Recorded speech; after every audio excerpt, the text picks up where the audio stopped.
Hello అండి, hi, welcome back to my channel. ఈరోజు అయితే నేను ఎగ్ దమ్ బిర్యానీ చేయబోతున్నాను.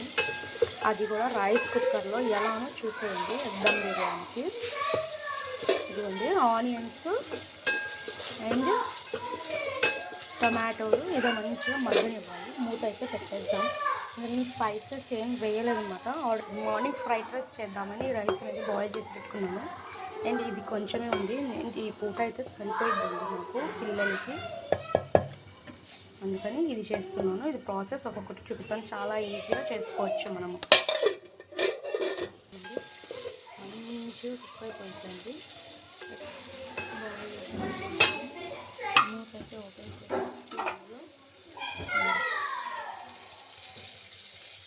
కొద్దిగా వేసేసి కలుపుతాం.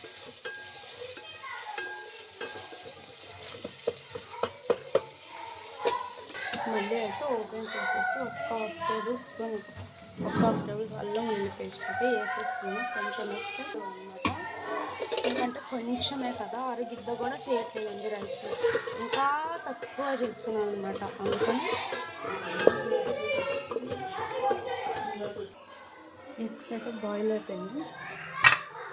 ఇదేమో పెరుగు, కొంచెం పసుపు, కారం వేసేసి ఈ ఎగ్స్ ఇందులో వేసేసి అండ్ దీన్ని మంచిగా మిక్స్ చేసేసుకోండి. ఎగ్ దమ్ బిర్యానీ కాబట్టి ఇది మొత్తం ఇందులో మేము ఒక 5 గంటలు ఇలా కోసుకున్నాం అనమాట. ఎగ్కి ఒక 4.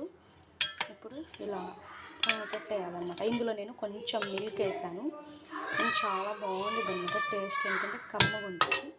ఇది ఏం ఈ మిశ్రమంలో వేసేసుకుందాం. ఇది వేసేసుకొని మంచిగా కుక్ అయితే చేసేసుకోండి.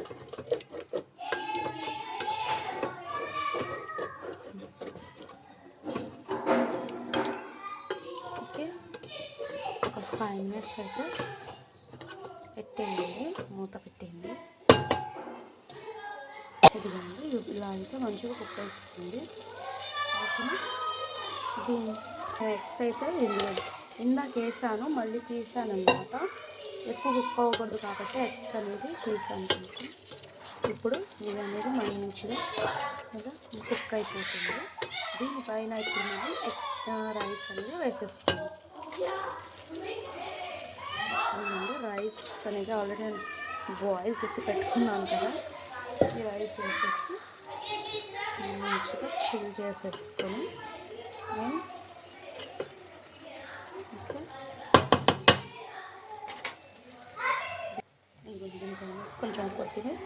కొంచెం పుదీనా అయితే నేను వేసేస్తున్నాను.